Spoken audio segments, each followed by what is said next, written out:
बच्चों, good morning. कैसे हो आप लोग? तो थर्मोडायनामिक्स का नेक्स्ट टॉपिक है हमारे पास बेटा, free energy change and predicting spontaneity of a reaction.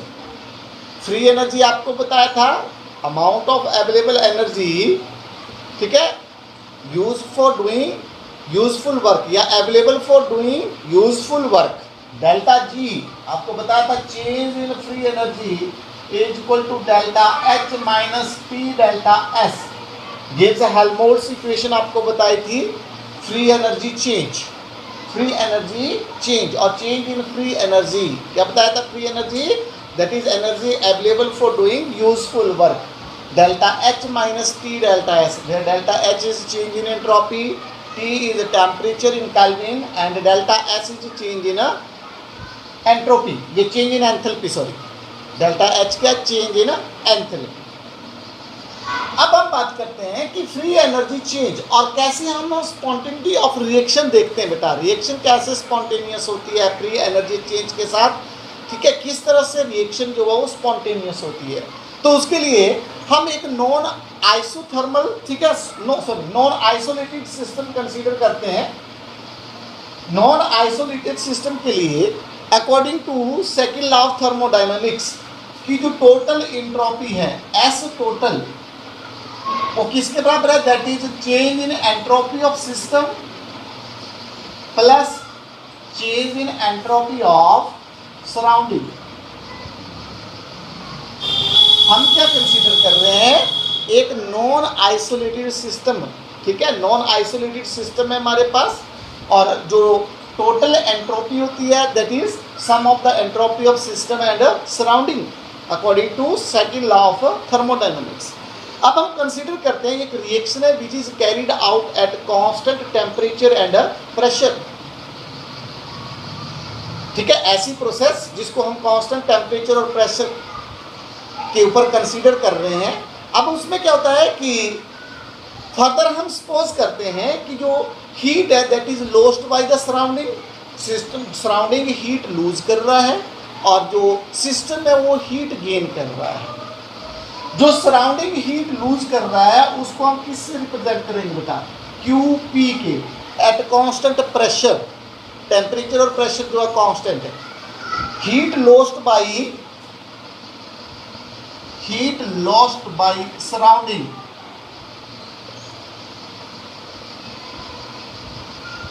That is QP। हम क्या कंसीडर कर रहे हैं?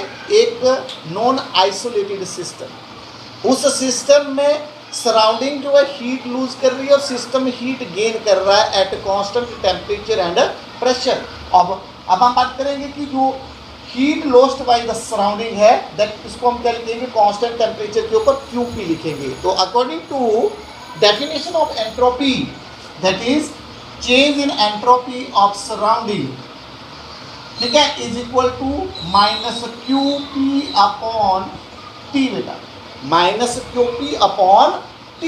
अब आपको पता है QP किसके बराबर होता है? QP is equal to delta H के बराबर होता है, that is heat lost,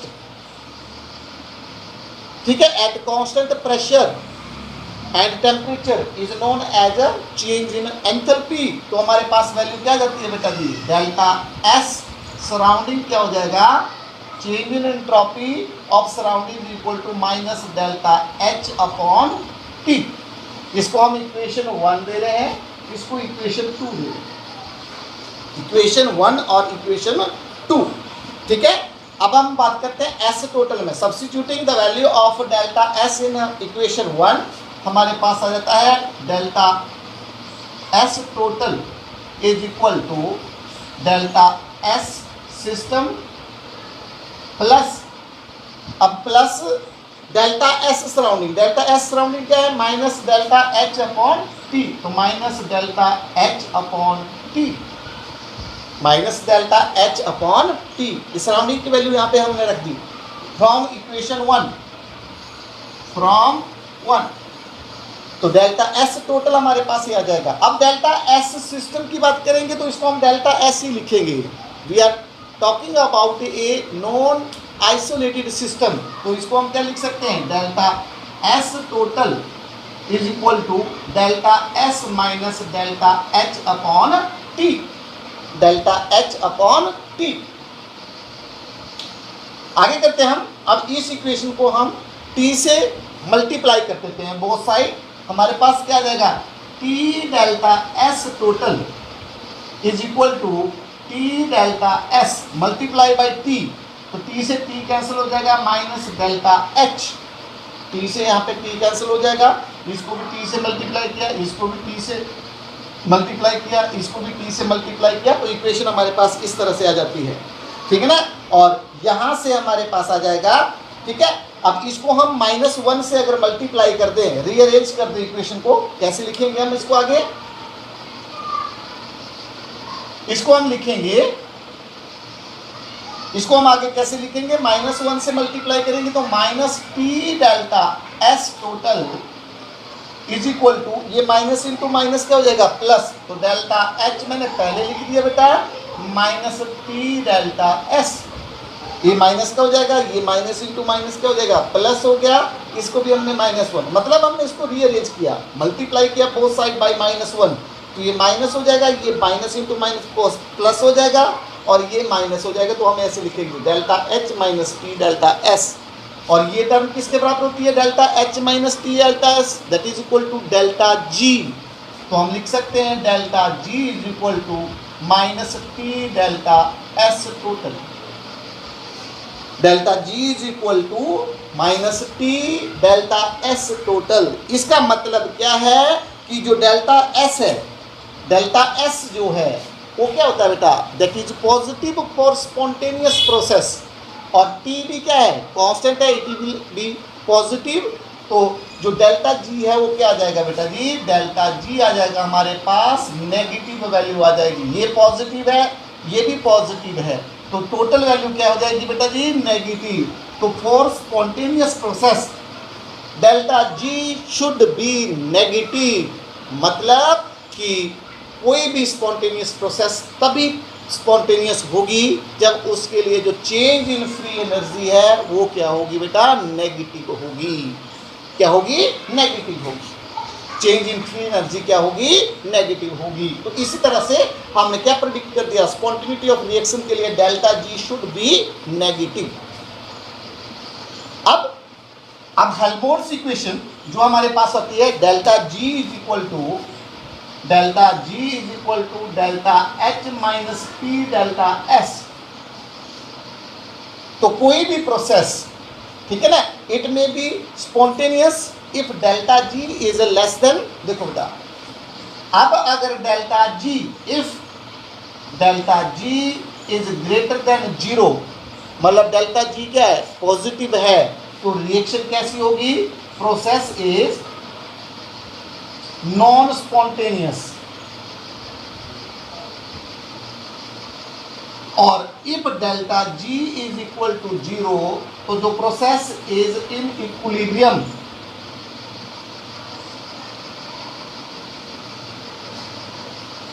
process कैसी होगी, इक्विलिब्रियम में होगी, किसमें होगी, delta G 0, delta G greater than 0 मतलब पॉजिटिव, तो प्रोसेस कैसी है, नॉन स्पॉन्टेनियस, और if delta G is less than 0, ये क्या है, ये पॉजिटिव है, और ये लेस देन 0 क्या है, नेगेटिव है, तो प्रोसेस इज स्पॉन्टेनियस, प्रोसेस कैसी होगी, स्पॉन्टेनियस होगी। तो प्रेडिक्ट कर सकते हैं हम डेल्टा जी की वैल्यू से, अगर डेल्टा जी 0 है तो प्रोसेस इक्विलिब्रियम में होगी, अगर डेल्टा जी लेस देन 0 है मतलब नेगेटिव है, तो प्रोसेस कैसी होगी, स्पॉन्टेनियस। अब delta G is greater than 0 या पॉजिटिव, तो हम क्या बात करते हैं कि प्रोसेस कैसी होगी, नॉन स्पॉन्टेनियस होगी, नॉन स्पॉन्टेनियस होगी। अब कब कैसे जो डेल्टा जी नेगेटिव होगा, इस इक्वेशन में, इस हेल्महोल्ट्ज इक्वेशन से, जो हेल्महोल्ट्ज गिब्स हेल्महोल्ट्ज इक्वेशन है, इससे डेल्टा जी कब कब नेगेटिव होगा बेटा, क्योंकि स्पॉन्टेनियस प्रोसेस के लिए डेल्टा जी क्या होना चाहिए, नेगेटिव होना चाहिए, और कैसे डेल्टा नेगेटिव होगा, तो वो कंडीशन देख लेते हैं, यहाँ पे कंडीशंस देख लेते हैं। फॉर डेल्टा जी जो है नेगेटिव, क्या कंडीशंस होती है बेटा, जो कंडीशंस है, कंडीशंस फॉर डेल्टा जी क्या होना चाहिए, नेगेटिव होना चाहिए। तो कंडीशंस क्या है, पहली condition delta H and delta S. Delta H जो है वो पॉजिटिव, डेल्टा एच जो है वो क्या है बेटा, सॉरी डेल्टा एच जो है वो negative and delta T delta S जो है वो क्या होना चाहिए बेटा जी, पॉजिटिव। इसके लिए कंडीशन फॉर स्पॉन्टेनियस प्रोसेस या रिएक्शंस, कंडीशन क्या है, डेल्टा जी जो है क्या होना चाहिए, नेगेटिव होना चाहिए। और कैसे नेगेटिव आएगा, अगर डेल्टा एच नेगेटिव है, ये नेगेटिव है, और डेल्टा टी डेल्टा एस जो है ये पॉजिटिव है, ये नेगेटिव ये पॉजिटिव, यहाँ ऑलरेडी क्या है नेगेटिव। तो नेगेटिव और नेगेटिव क्या रहेगा बेटा, नेगेटिव ही रहेगा, प्रोसेस क्या रहेगा। देयरफॉर डेल्टा जी क्या हो जाएगा बेटा जी, डेल्टा जी क्या हो जाएगा, नेगेटिव रहेगा। ये नेगेटिव हो गया, डेल्टा एस नेगेटिव है, टी डेल्टा एस जो है ये पॉजिटिव है। ऑलरेडी यहाँ पे क्या है नेगेटिव, पॉजिटिव इंटू नेगेटिव क्या होगा, नेगेटिव होगा। तो ये नेगेटिव और ये नेगेटिव मतलब होल डेल्टा जी क्या आ जाएगा बेटा, नेगेटिव आएगा। प्रोसेस कैसी होगी, स्पॉन्टेनियस होगी। दूसरा, अगर दोनों नेगेटिव हो या दोनों पॉजिटिव हो तो कैसे होगा बेटा, if delta H is negative and delta S भी क्या है बेटा, नेगेटिव है। डेल्टा एच तो नेगेटिव है, ठीक है, और डेल्टा टी डेल्टा एस भी क्या है, टी डेल्टा एस भी क्या है, नेगेटिव है। तब रिएक्शन कब, डेल्टा जी कब नेगेटिव बनेगा, अब ए भी नेगेटिव है, ये भी नेगेटिव है, ये नेगेटिव इंटू नेगेटिव क्या हो गया, पॉजिटिव। मतलब ठीक है ना, इसके लिए क्या होगा, इसके लिए हमारे पास होगा इफ कब, if delta H is greater then T delta S, तब रिएक्शन कैसी होगी, तब डेल्टा जी की वैल्यू क्या आएगी, नेगेटिव आएगी कि डेल्टा एच जो है वो टी डेल्टा एस से क्या होना चाहिए, ज़्यादा होना चाहिए। ये भी नेगेटिव है, ये भी नेगेटिव है। अब नेगेटिव इंटू नेगेटिव ये क्या हो जाएगा, पॉजिटिव। ये पॉजिटिव बन गया, ये नेगेटिव है। तो नेगेटिव का मैग्नीट्यूड ऑफ डेल्टा एच जो है वो क्या होना चाहिए, मैग्नीट्यूड ऑफ डेल्टा एस से बड़ा होना चाहिए, ज़्यादा होना चाहिए। तभी जो डेल्टा जी की वैल्यू है वो क्या आएगी बेटा जी, नेगेटिव आएगी। तो डेल्टा जी नेगेटिव कब होगा, डेल्टा एच नेगेटिव है, डेल्टा एस पॉजिटिव है, या दोनों अगर नेगेटिव है तो डेल्टा एच का मैग्नीट्यूड जो है टी डेल्टा एस से बड़ा होना चाहिए, या फिर डेल्टा एच भी पॉजिटिव है और डेल्टा टी डेल्टा एस भी क्या है, पॉजिटिव है। अब इसमें क्या होगा, इसमें डेल्टा एच का जो मैग्नीट्यूड है, मतलब टी डेल्टा एस का जो मैग्नीट्यूड है, ठीक है ना, इसमें टी डेल्टा एस का जो मैग्नीट्यूड है वो ग्रेटर देन डेल्टा एच होना चाहिए। अब देखो डेल्टा एच भी पॉजिटिव, ये भी पॉजिटिव, अब नेगेटिव कैसे आएगा, ये दोनों पॉजिटिव है, यहाँ पर ये दोनों पॉजिटिव है। नेगेटिव कैसे होगी डेल्टा जी, कि ये बड़ा होगा, नेगेटिव वाली टर्म क्या हो जाएगी, ज़्यादा होगी, ठीक है, पॉजिटिव से जो मैग्नीट्यूड इसका ज़्यादा होगा, ये कम होगा, तभी वैल्यू जो डेल्टा जी की क्या आएगी बेटा, नेगेटिव आएगी। तो T delta S should be greater than delta H, कब, जब दोनों क्या है, पॉजिटिव है, जो इस इक्वेशन में नजर आ रहा है। ये भी पॉजिटिव है, ये भी पॉजिटिव है, बीच में क्या है, नेगेटिव। तो ये वाला टर्म जो है बड़ी होनी चाहिए, इसका मैग्नीट्यूड अगर नेगेटिव टर्म पर जो है बड़ी होगी पॉजिटिव से, तभी वैल्यू क्या आएगी बेटा, नेगेटिव आएगी। तो ये कंडीशंस है for the spontaneity of a reaction, delta G should be negative, delta G should be negative. अब नेक्स्ट हम इसमें देखते हैं effect of temperature on the spontaneity of a process.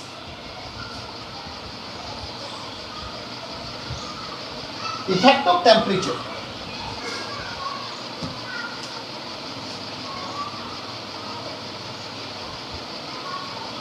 Effect of temperature on spontaneity of a process।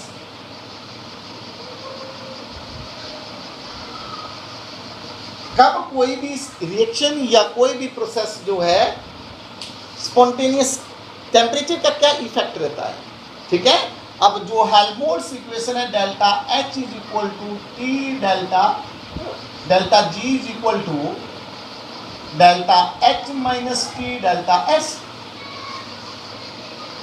जो magnitude of delta H है it does not change with change in temperature, ये बहुत ज़्यादा चेंज नहीं होता है, लेकिन टी डेल्टा एस जो एंट्रोपी है बेटा वो टेम्परेचर के साथ एप्रिशिएबली जो है चेंज करती है।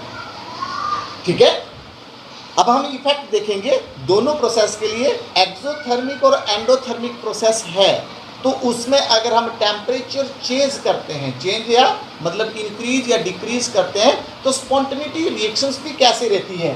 देखिए, फॉर एंडोथर्मिक रिएक्शन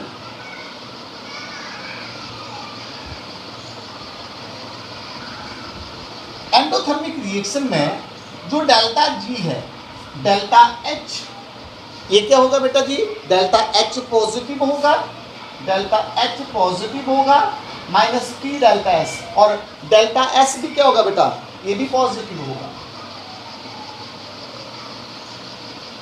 ये भी पॉजिटिव। एंडोथर्मिक रिएक्शन है, डेल्टा एच क्या होता है एंडोथर्मिक रिएक्शन के लिए, पॉजिटिव। ऑब्वियस है कि जो एंट्रोपी है, अगर हम बात करेंगे एंडोथर्मिक हीट जब हम सप्लाई करेंगे तो एंट्रोपी भी इंक्रीज करेगी, एंट्रोपी भी क्या होगी बेटा, पॉजिटिव होगी। अब ए फैक्टर जो है स्पॉन्टेनिटी के लिए डेल्टा एच जो है it should be negative, it should be negative. ये फैक्टर अपोज कर रहा है, ये फैक्टर क्या कर रहा है बेटा, ये फेवर कर रहा है, ये फैक्टर फेवर कर रहा है, ये फैक्टर क्या कर रहा है, अपोज कर रहा है। एंडोथर्मिक रिएक्शन में डेल्टा एच, ठीक है ना, कोई भी रिएक्शन जो है स्पॉन्टेनियस रिएक्शन के लिए आपको बताया हुआ delta H should be negative, delta S should be क्या होना चाहिए, पॉजिटिव होना चाहिए। तो ये अपोज कर रहा है, ये फेवर कर रहा है। अब अगर टेम्परेचर लो है, लो टेम्परेचर पे जो एंट्रोपी है बेटा जी वो इंक्रीज करेगी, ठीक है ना, ये क्या करेगा, अपोज करेगा, लेकिन अपोज करेगा। अब मैग्नीट्यूड अगर इसका ज़्यादा होता है, डेल्टा एच का मैग्नीट्यूड ज़्यादा है, तो जो डेल्टा जी है वो क्या हो जाएगी बेटा, ये ज़्यादा है, ये कम है लो टेम्परेचर पे, ठीक है ना, इसका मैग्नीट्यूड जो है वो क्या है, ये पॉजिटिव है बेटा। तो लो टेम्परेचर पे जो रिएक्शन है वो कैसी होगी बेटा, नॉन स्पॉन्टेनियस होगी। डेल्टा जी का जो मैग्नीट्यूड है वो क्या आ जाएगा, पॉजिटिव आ जाएगा, क्योंकि मैग्नीट्यूड इसका ज़्यादा है, इसका कम है। लो टेम्परेचर के ऊपर एंट्रोपी कम होती है, लेकिन जैसे जैसे टेम्परेचर हम इंक्रीज करेंगे एंट्रोपी बढ़ेगी। ये नेगेटिव वाला जो फैक्टर है ये इंक्रीज करेगा, और डेल्टा जी जो है वो मोर एंड मोर नेगेटिव बनेगी विद इंक्रीज इन टेम्परेचर।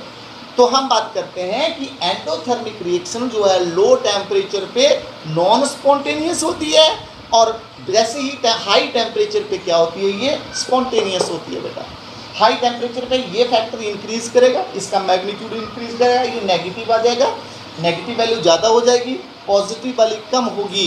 तो रिएक्शन कैसी होगी बेटा जी, spontaneous at a high temperature and non spontaneous at a low temperature. अब अगर हम बात करते हैं फॉर एक्सोथर्मिक रिएक्शन,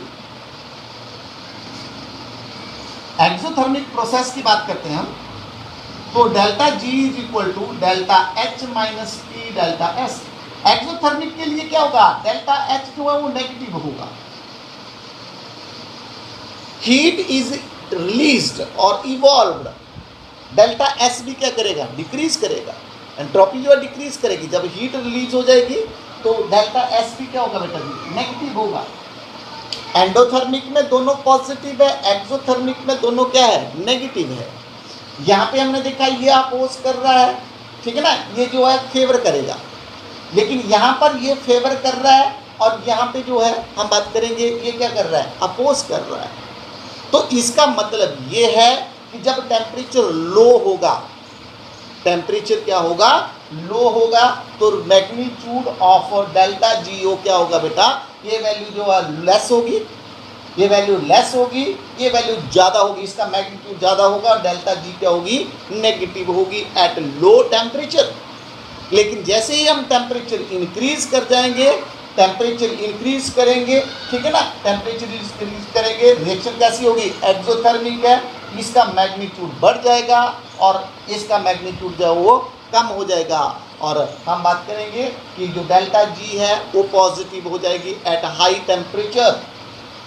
तो एक्सोथर्मिक रिएक्शन जो है लो टेम्परेचर पे स्पॉन्टेनियस होगी, हाई टेम्परेचर पे क्या होगी, नॉन स्पॉन्टेनियस होगी।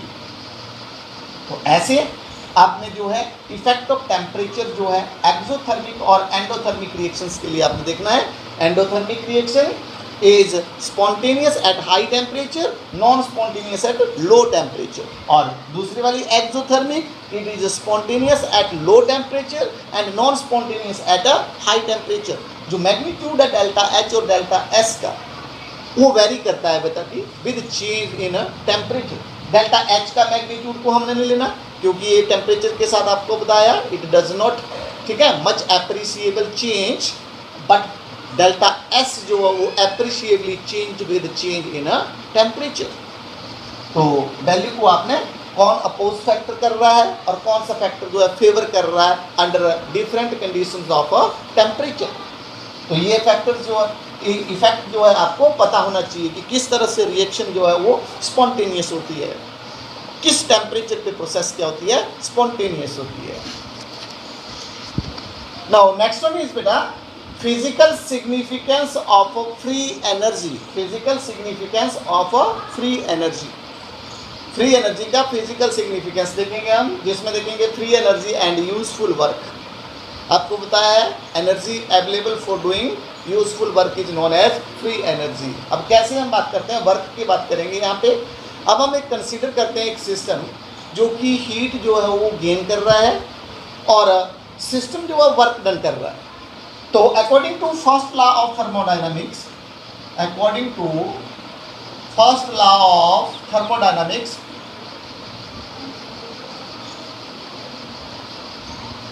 Delta U is equal to Q minus W। Heat positive है, वर्क डन जो है वो नेगेटिव है। आपको क्या बताया, एक सिस्टम ऐसा कंसीडर कर रहे हैं जिसमें जो चेंज इन इंटरनल एनर्जी है, delta U change in internal energy, system जो है वो हीट गेन कर रहा है और सिस्टम वर्क डन कर रहा है, work is done by the system.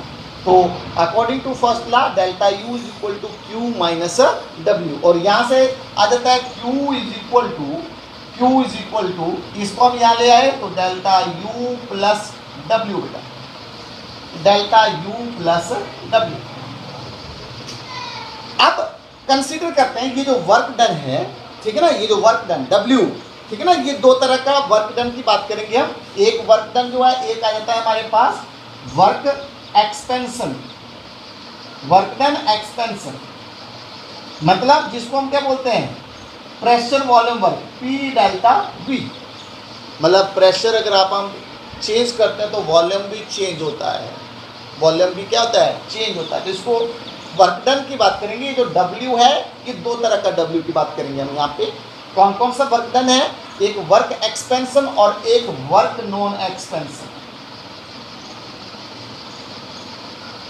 जो वर्क एक्सपेंशन है वो तो है प्रेशर वॉल्यूम वर्क, और दूसरा वर्क जो है इससे जो है हम बात करते हैं क्या होती है, एक्सपेंशन इन वॉल्यूम, मतलब डिक्रीज इन प्रेशर, प्रेशर को कम कर देंगे वॉल्यूम क्या होता है, इंक्रीज कर जाता है। तो ये तो है वर्क एक्सपेंशन। दूसरा बात है वर्क नॉन एक्सपेंशन।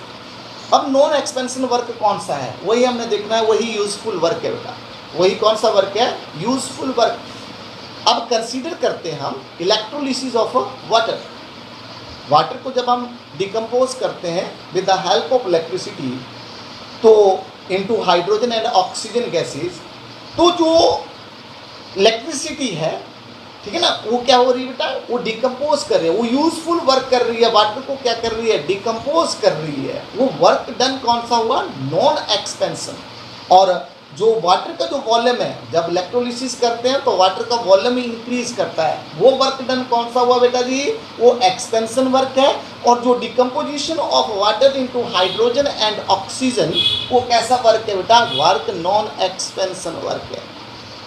जो डिकम्पोजिशन हो रही है नॉन यूजफुल वर्क है, आपको बताया हुआ है। और इस यूजफुल वर्क को क्या बोलते हैं हम, ठीक है। Energy for doing this useful work is known as free energy. तो इन दो तरह के वर्क को हम लिखेंगे यहाँ पे। तो जो Q है बेटा जी, अब हम इसको लिख सकते हैं। तो therefore delta U is equal to Q minus sorry Q plus work expansion plus work done non expensive. हम दोनों तरह का वर्क कंसीडर करेंगे ये वाला। तो डेल्टा यू नहीं sorry Q is equal to, इससे लिखेंगे Q is equal to delta U plus work expansion and work non expansion, work expansion and work non expansion. अब ये जो वर्क एक्सपेंशन है ये किसके बराबर है? प्रेशर वॉल्यूम वर्क के बराबर है। तो अब ये हमारे पास आ जाएगा Q is equal to delta U plus P delta V plus work non expansion. जो एक्सपेंशन वर्क है वो क्या है? प्रेशर वॉल्यूम वर्क है। अब delta U plus P delta V किसके बराबर होता है बेटा? डेल्टा H के बराबर होता है। ठीक है, किसके बराबर होगा? डेल्टा H के बराबर। तो ये आ जाएगा delta Q is equal to delta H plus work non expansion, work non expensive. अब हम कंसीडर करते हैं रिवर्सिबल रिएक्शन। ठीक है, reversible change at constant temperature, जो चेंज इन एंट्रोपी है। नेक्स्ट कर रहे हैं हम। इसके बाद आपने लिखना है कि for reversible change at constant temperature delta S is equal to किसके बराबर आ जाएगा? That is equal to Q reversible upon T, Q reversible upon T। और यहां से Q रिवर्सिबल किसके बराबर आता है? Q reversible is equal to T delta S, T delta S। Okay, और यहां पे हमारे पास ये कैसी है? रिवर्सिबल के लिए Q किसके बराबर आ जाएगा? आप यहां से देखिए, अब इसको लिख रहा हूं मैं Q reversible is equal to, means इस इक्वेशन को लिख रहा हूं तो Q रिवर्सिबल किसके बराबर है? T delta S। Therefore from this equation T delta S is equal to delta H plus W non expansion. इस इक्वेशन से अब Q कैसा लिया हमने? Q रिवर्सिबल ले लिया बेटा। Q रिवर्सिबल की जगह पे क्या रख दिया? यहाँ पे T डेल्टा S रख दिया। T delta S is equal to delta H plus W non expansion. अब रीअरेंज करते हैं इसको, इसी को हम रीअरेंज करेंगे तो डेल्टा H माइनस, इसको मैं इस तरफ ले गया। ठीक है, तो यह जाएगा delta H minus T delta S is equal to, इसको मैं इस तरफ ले आऊंगा तो क्या जाएगा बेटा? Minus W non expansion minus W, और delta H minus T delta S किसके बराबर है? Delta G is equal to W non expansion बेटा। मतलब कि डेल्टा G जो है, ठीक है ना, वो किस